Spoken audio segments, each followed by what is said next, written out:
Hi guys, so today we are unboxing the Black Heart from Spirit Halloween. Yeah, I'm sorry for the long wait, but anyways, let's get straight into this.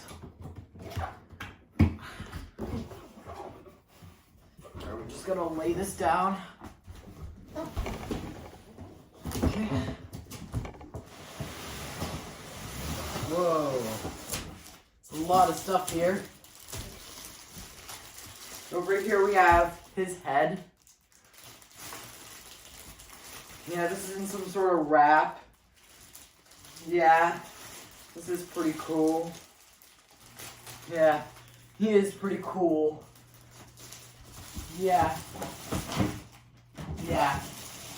And here we have his girlfriend, what people say, or his victim though. And yeah. Yeah, and here, like, some sort of stuff here, though. Still really cool, though. And the rest of it is his mechanism. The rest is his mechanism. And over here we have his cloth, or, like, some sort of, like, clothing. Clothing or some sort of, like, stuff like that. Clothing.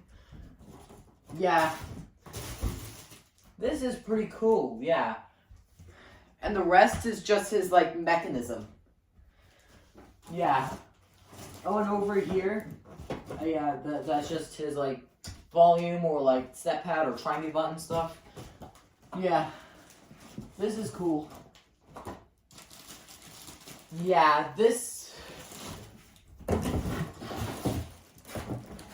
Yeah, this has, this has step pad compatibility, try me button compatibility, multi-prop remote compatibility if you have any of those. Yeah, you can also use it for an external speaker, or you have a 6V2A adapter for, like, yeah, the volume control, IR sensor activated if you want it to be, like, on sensor. Yeah. So, yeah, so, bye guys.